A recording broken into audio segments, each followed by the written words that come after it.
안녕하세요. 20년 넘게 상속세, 양도세, 승여세 분야에서 실제 국세청 세무조사 케이스와 분쟁 대응을 수백 건 이상 직접 다뤄온 정우식 세무사입니다. 7월입니다. 계절만 바뀐 게 아니라 이제 돈 쓰는 방식도 달라져야 할 때입니다. 혹시 요즘 자녀가 생활비 준다고 통장에 이체해 주셨나요? 남편이 한 번에 큰돈 넣어줬다고요? 아니면 아들 사업 자금 잠깐 받아줬다가 다시 빼줬다고요? 지금부터 이런 거래 세금 폭탄으로 돌아올 수 있습니다.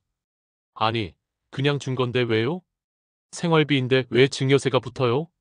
지금 이 영상, 당신의 수천만 원짜리 실수를 막아줄지도 모릅니다.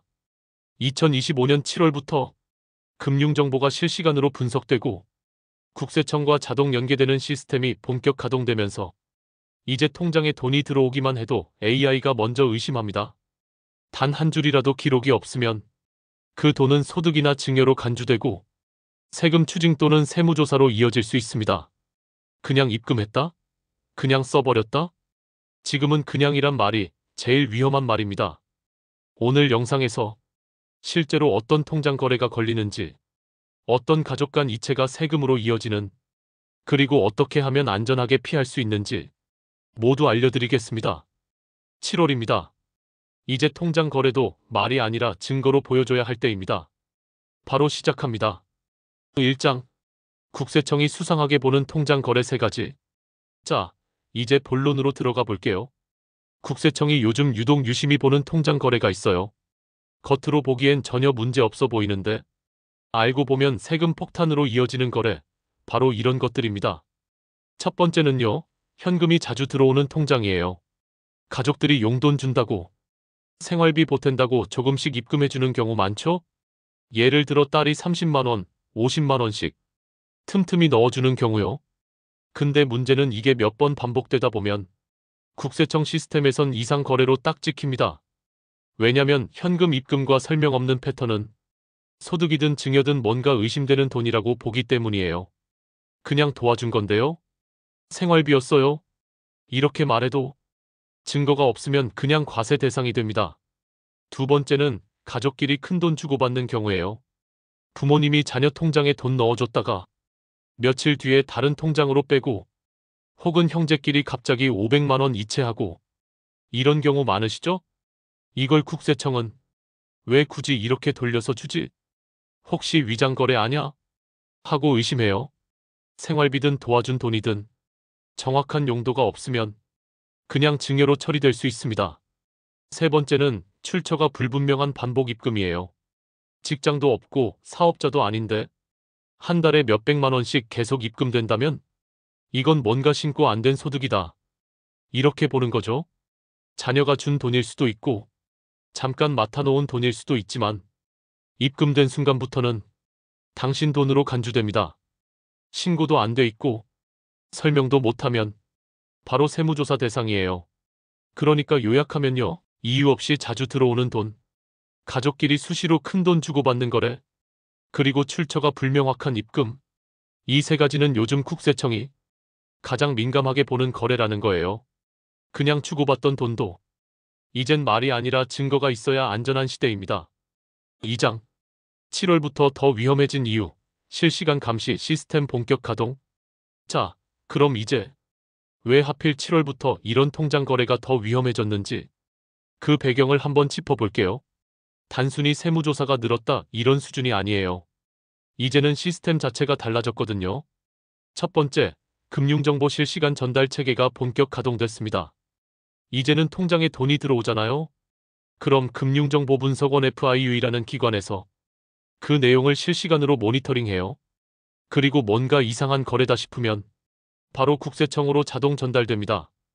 옛날처럼 1년에 한 번 수상한 거래만 선별하는 게 아니라 이젠 AI가 실시간으로 보고 있다고 생각하시면 됩니다. 두 번째, 큰 금액만 보는 게 아닙니다. 예전에는 한 번에 5천만 원 넘게 입금되면 금융정보 자동보고 대상이었어요. 그래서 사람들도 1,000만 원 이하니까 괜찮겠지 하셨죠? 근데 이젠 그런 게 없습니다. 크든 작든 반복되거나 패턴이 있으면 무조건 주의 대상이에요. 예를 들어 한 번에 300만 원씩 6번에 걸쳐서 입금됐다? 바로 의심합니다. 세 번째, 사람이 아닌 시스템이 감시합니다. 예전에는 국세청 직원이 보고 이상하네 하고 판단했어요. 근데 지금은 AI가 먼저 거래 패턴을 분석해서 이 계좌 비정상입니다 하고 찍어내요. 그럼 국세청은 오케이, 이 사람 조사 대상 올려놔 이렇게 바로 이어지는 거죠. 이제는 나 뭐 잘못한 거 없는데요? 라는 말 AI 앞에서는 안 통합니다. 그러니까 지금 7월부터는 단순히 운 나쁘면 조사받는다 수준이 아니에요. 그냥 일상적인 가족 간 거래도 이유 설명 못하면 과세 대상이 될 수 있다는 거예요. 지금부터는 얼마나 주고받았냐보다 이 돈이 왜 들어왔고 어디에 썼는지 그걸 증명할 수 있어야 합니다. 3장. 실제 사례로 보는 세금 폭탄 경로. 자, 그럼 이제 진짜로 이런 통장 거래 때문에 세금 폭탄 맞은 분들 사례 한번 보실게요. 듣다 보면 깜짝 놀라실 거예요. 진짜 남 얘기 같지 않은 내용들입니다. 첫 번째 사례. 딸이 생활비 주다가 엄마가 증여세를 내게 된 경우 60대 후반 어머니가 계셨는데요. 취업한 딸이 매달 50만 원씩 용돈 겸 생활비로 드렸어요. 1년이면 600만 원이죠? 근데 이게 매달 같은 금액으로 꾸준히 입금되다 보니 국세청 시스템에서는 정기적인 수입으로 분류된 거예요. 조사 들어오고 나서야 딸이 준 돈이었어요 라고 해명했지만 증빙이 없었어요. 메모도 계약서도 아무것도. 결과요? 증여세 수백만 원 추징당했습니다. 두 번째 사례. 노후 자금 쓰다 탈세 의심받은 60대 부부. 이번엔 60대 부부 이야기예요. 남편 명의로 돼 있던 적금이 만기돼서 그걸 친구 통장으로 넘겨준 다음 며느리에게 필요한 돈이라고 이체했거든요. 근데 이게 남의 통장을 빌려서 돈을 돌린 것처럼 보여서 탈세 의심으로 바로 조사 대상이 된 겁니다. 사실은 그냥 도와준 거였는데 왜 친구 통장 찍고 며느리한테 보내냐는 거죠. 결국 고생고생해서 해명하고 불이익은 없었지만 정신적으로 엄청 힘드셨다고 하더라고요. 세 번째 사례. 장사하다가 현금 입금했는데 소득세까지 맞은 경우.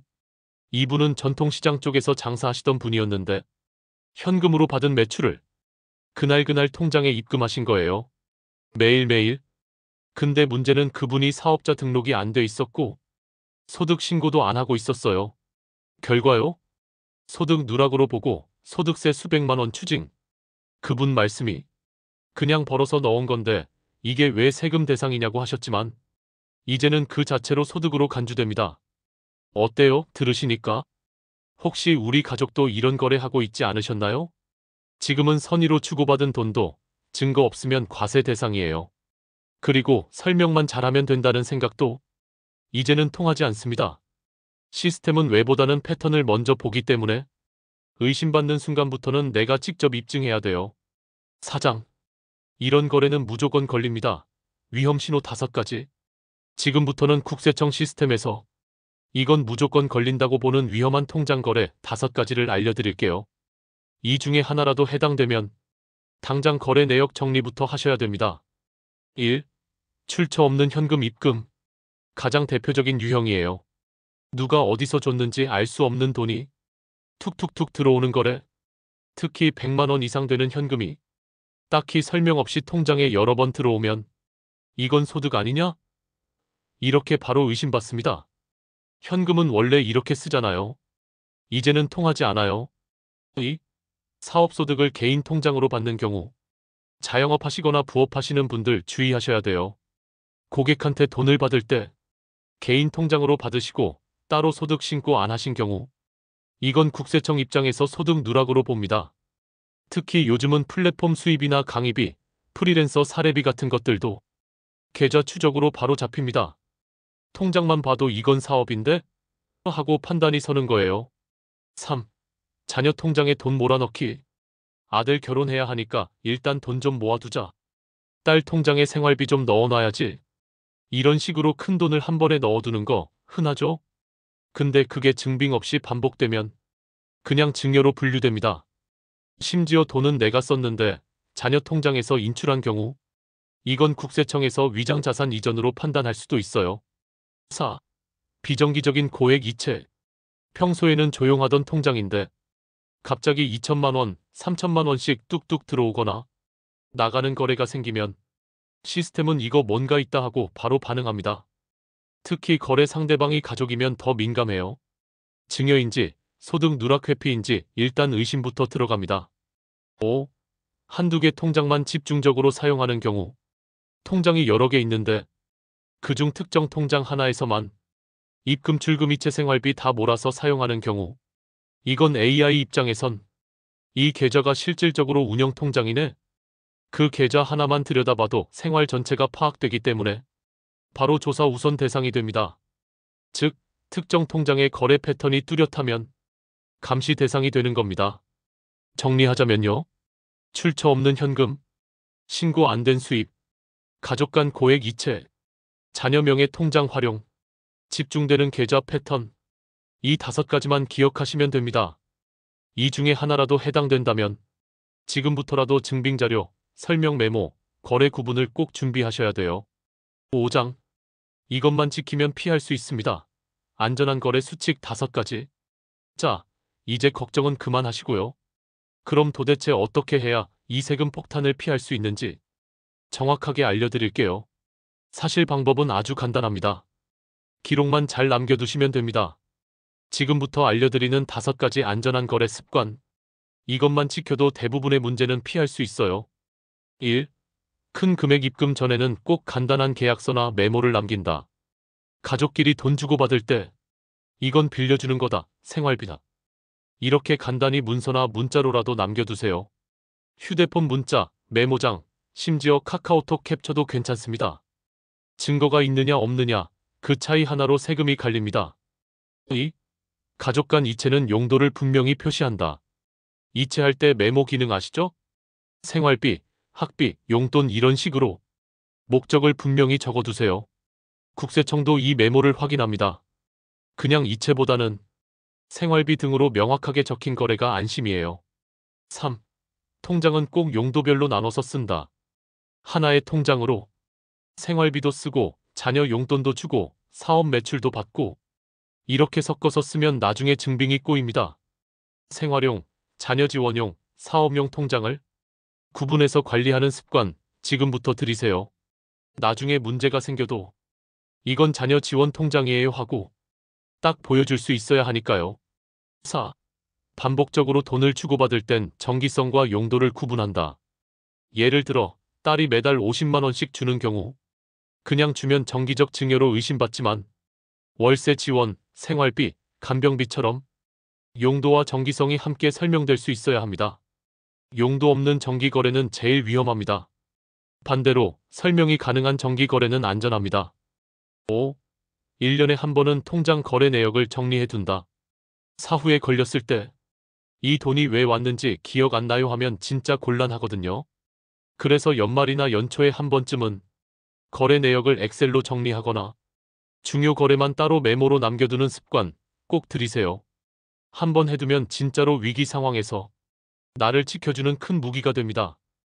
요약하자면요. 입금 전에 기록 남기고 메모 한 줄이라도 적고 통장 용도 나누고 반복 거래는 설명 준비하고 1년에 한 번 정리만 해두면 세금 폭탄 걱정 안 하셔도 됩니다. 이제는 어떻게 쓰느냐보다 어떻게 증명하느냐가 중요한 시대예요. 나를 지키는 건 돈이 아니라 기록입니다. 6장. 부모님이 자주 빠지는 실수 3가지. 이번에는 특히 부모님 세대에서 정말 자주 발생하는 통장 거래 실수 3가지를 알려드릴게요. 이건 아기가 있어서 그런 게 아니라 그냥 모르고 하다가 걸리는 경우가 대부분이에요. 근데 막상 걸리고 나면 왜 내가 세금을 내야 하냐고 너무 억울해 하시죠? 미리 알면 막을 수 있습니다. 지금부터 꼭 같이 들어보세요. 첫 번째 실수. 자녀 명의 통장에 돈 넣어두기. 예를 들어 결혼할 때 써라 하고 딸 통장에 2천만 원 넣어두셨다고 해볼게요. 그런데요. 그 돈은 지금부터 자녀 돈입니다. 부모님은 그냥 맡긴다는 개념이었지만 세법상으로는 완전한 증여가 된 거예요. 이걸 모르고 자녀 통장에 돈 넣었다가 증여세 폭탄 맞는 경우 정말 많습니다. 두 번째 실수, 한 통장으로 가족 전체가 돈을 주고받기. 그냥 우리 집은 이 통장 하나만 써요. 이런 집 많습니다. 예를 들면 부모님 통장에서 아들 등록금 나가고 며느리 병원비 들어가고 손주 학원비도 자동이체 되고 이렇게 되면 이 통장 하나만 조사해도 온 가족의 자산 흐름이 다 들여다 보입니다. 그리고 그 안에서 왜 이체했는지 설명 못하는 거래가 딱 하나라도 걸리면 바로 조사 대상 올라가는 거예요. 세 번째 실수. 현금으로 거래하고 나중에 입금하는 습관. 시골에서 장사하시는 부모님, 현금 받아서 집에 뒀다가 나중에 한 번에 입금하는 경우 많죠? 이건 내버리니까 괜찮지 싶지만 문제는 사업자 등록 안 돼 있고 소득 신고도 안 한 상태에서 현금만 계속 들어오면 그건 국세청 입장에서 누락소득이에요. 그렇게 누적된 돈이 몇백만 원만 돼도 소득세 추징으로 이어질 수 있습니다. 이 세 가지 다시 정리해 드릴게요. 1. 자녀 통장에 돈 넣는 건 곧 증여다. 2. 가족 전체가 하나의 통장을 쓰면 위험하다. 3. 현금은 입금 순간부터 감시된다. 이건 정말 몰라서 하는 실수예요. 근데 모른다고 해서 면제되는 건 아닙니다. 혹시 부모님이 이런 습관 가지고 계시다면 지금 바로 알려드리세요. 그리고 가족끼리 통장 정리 한번 해두시는 게 좋습니다. 7장. 통장 거래. 이제는 증거가 생명입니다. 자, 지금까지 쭉 들으시면서 아, 우리 집도 이거 해당되는데? 생각드셨던 분들 분명 계실 거예요. 근데 걱정하지 마세요. 아직 늦지 않았습니다. 이제부터라도 거래 기록을 남긴다는 습관 하나만 가져도 정말 많은 문제를 피할 수 있어요. 지금 세금 폭탄 맞는 분들 보면요. 대부분 돈이 문제가 아니라 증거가 없어서 당하는 경우예요. 그냥 줬다. 그냥 받아줬다. 가족끼리인데 왜? 이 말들이 이제는 통하지 않는 시대가 된 거예요. 통장은 이제 기록이 곧 방패입니다. 돈을 줄 땐 왜 주는지, 받을 땐 어떤 이유인지, 가족 간 거래는 용도와 증빙이 있는지, 그걸 한 줄 메모라도 남겨두셔야 합니다. 그 메모 한 줄이 수천만 원을 지켜줍니다. 그리고 마지막으로 하나만 더 말씀드릴게요. 이런 일로 괜히 가족 간에 오해 생기고 세무조사 받고 마음 상하고 그런 일 생기지 않도록 이번 주말에 가족끼리 통장 정리 한번 하세요. 큰돈 주고받은 내역, 이유, 증빙 있을지 확인해 보시고요. 앞으로는 돈보다 기록이 나를 지켜주는 시대라는 거 꼭 기억하셨으면 좋겠습니다. 지금까지 시청해 주셔서 고맙습니다. 영상이 도움이 되셨다면 구독과 좋아요, 알림 설정 꼭 부탁드릴게요. 노후의 지혜, 앞으로도 여러분의 돈과 삶을 지켜드리겠습니다. 감사합니다.